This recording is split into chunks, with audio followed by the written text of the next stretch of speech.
All right, we're the unofficial supporters club of the Super Eagles. Good. We have a dress. Let's do it again. That's what it Yeah, says let's do it again. And to do it with us today again is Cecilia Morgbe. Cecilia, Sunday is a D-Day for the Super Eagles, but tomorrow is a D-Day for AFCON. So we're all dressed. Bukola even has the ball. And I'm getting set to kick the ball for the African Cup of Nations. It's just one day to go, as you mentioned. Tomorrow, that's when opening ceremony.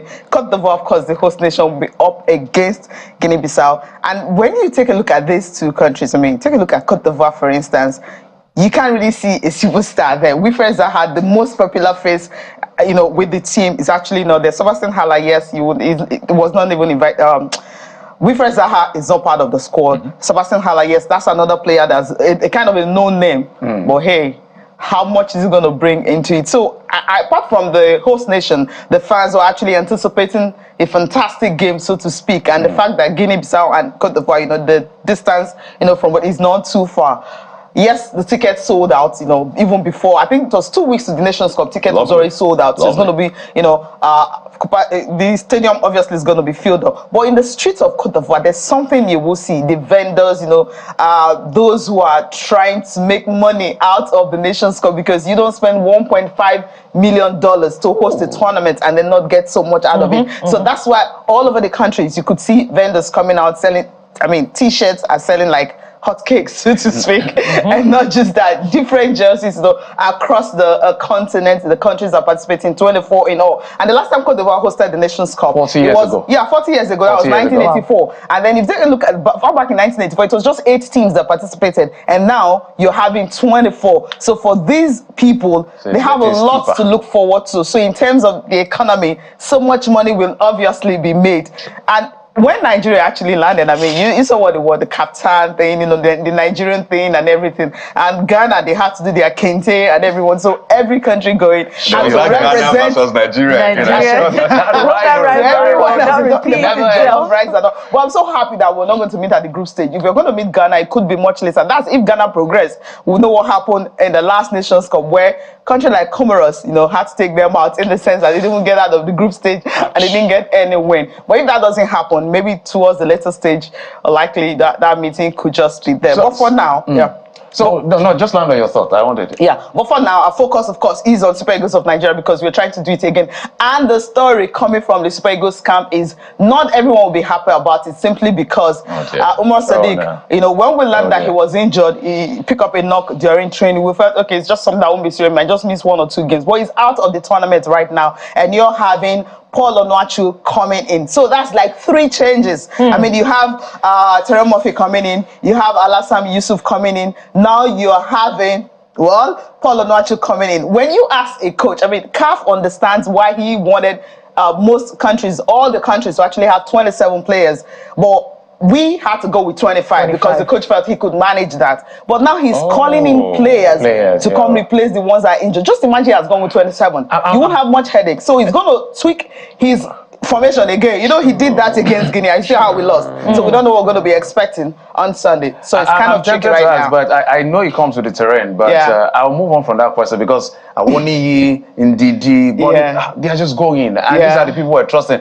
And the sad part is the fact that the only hope, or one of our greatest strengths in this tournament, is our front line. Yes, of course. We're just relying on many things for the midfield and the defense and all of that, and even the goalkeeper. But this is the place where we felt that, okay, we're ready and this is happening. But so with this at the back of your mind, walk us through our very first match. I'm afraid, really. What should we be expecting? Already. The last time I was here, we can't afford to lose our first match. When I was here, I was really happy. I had confidence and everything. When Victor Boniface dropped out, we felt, okay, fine. You're having Terry Murphy coming in because he scored. He's in terms of goal ratio, he's better than when Terry Murphy came in and everything. I felt, okay, fine. We have something different, something to look forward to, something to fall back on. But now I don't even know what he's going to be doing, because he said, against Guinea, that game we lost, that he was trying a different formation because of the injury that crop up. You didn't have Victor Boniface, so you had to make changes and everything. And now you're having another player dropping out. and you're bringing in another one. So I don't know where it's going to play, because the pairing we're thinking would have been at first the two victors up front, and then one of the victors was out. And we thought, okay, fine, you're going to be having, Terry Murphy coming in, and Umar Sadiq is there. Yeah. Umar Sadiq is out. So of course Terry Murphy is still not in camp. I don't know when he's going to be in camp. Oh, dear. So he may not even play the first game. So Because what's going to happen up front? So that's kind of scary. But I know that Nigerians, the Super Eagles of Nigeria, when they are pushed to the wall, that's when they fight back and try to win, come up with something. Yeah. But that was before. But now there's this frail psychological issues that is happening. You don't see that in them anymore. If you take your mind back to Cameroon, the last Nations Cup where Coach Agovon was in charge and everything. Against Tunisia, they scored first. We thought, okay, we can actually unlock this. But somehow, we just couldn't.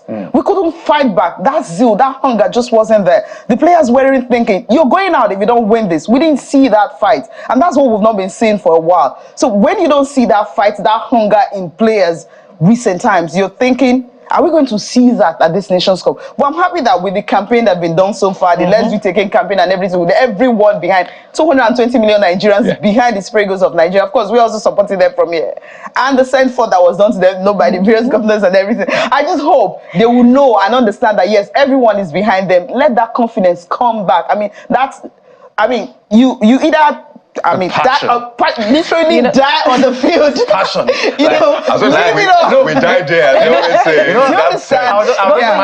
It's like she needs to go to the dressing room and say, guys, this is what Nigerians are expecting you to do. I'm sure Bukola has a question. CC, beyond all of that optimism, let's be honest with ourselves.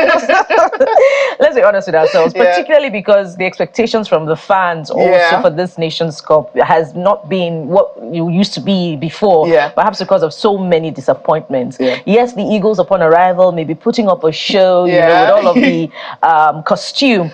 But from your experience, having covered a number of Nations Cups, tell us what you think will be going on in the Eagles camp, particularly because of the atmosphere, as regards their morale. Yeah, I think it's going to be high, because Trustekon, we listened to him, he said, okay, fine, he has never won a Nations Cup before, but we have two players that won it. Ahmed Musa is there. That's why a lot of people were asking, why is he here? Yeah. But you understand that you need that experience. You need someone who has, who understands what it means to win a trophy for a nation. And every time you listen to him, you could see that hunger in him. Kenneth Omero also was part of the squad who won. These are the two players. So you need them. If you have these two players and the way they are talking, I believe in these guys, at least, you don't even need to understand Victor Osimhen. Victor Osimhen is a fighter. Imagine the kind of passion, the way Victor Osimhen plays, Alex Iwobi plays, Ndidi, for instance, at his very best. If you can see that in all the players, that's something I don't see. I don't want to mention some of their names, because it's kind of like, you're trying to pick some players. I've watched some players play. It's like, I'm not supposed to be here. You could feel that when you see them on the field. You're like, come on, guys, you need to win this. We'll go to the next stage. But you don't see that. In Abuja here, when Ghana came, we lost. We didn't go to the World Cup in Qatar, which is still very painful to so many people, because we felt we needed to be there. But hey, you have to show it on the field of play. We didn't see that hunger at all. After Victor Osimhen was everywhere, defending, in the midfield and all. We didn't see we didn't see much of that. So that's something I want to see in the Super Eagles again. Exactly. Perhaps a lack of cohesion is because they're all being called up to. Some of them have been called up to camp. It's been there, and they haven't been played together. We know we know about the cohesion. We know the midfield. We must ask you this question before we go. Sometimes situations like this create opportunity for people to shine. Yes. What are you going to see? Who are you expecting to shine? Maybe across the continent, not necessarily the Super Eagles. Just 1 minute.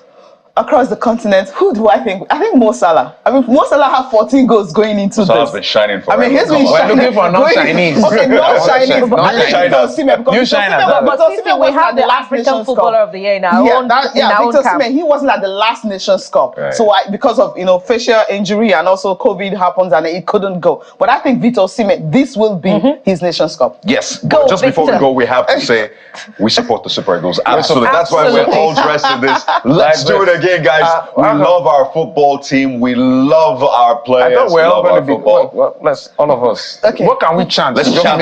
Let's do it again. Go Super Eagles. 2, 3. What are we chanting? Go. No, we're saying let's do it again. Go Super Eagles. Go Let's Super do it Eagles. again. Go Let's do Super it Eagles. again. Let's do it again. Okay, Yeah. guide us. Okay. Okay, Yeah. you guide us. 1, 2, 3, go. Go Super Eagles. Let's do it again. Thank Go you, for Cecilia. our hand. Thank you, Sissy.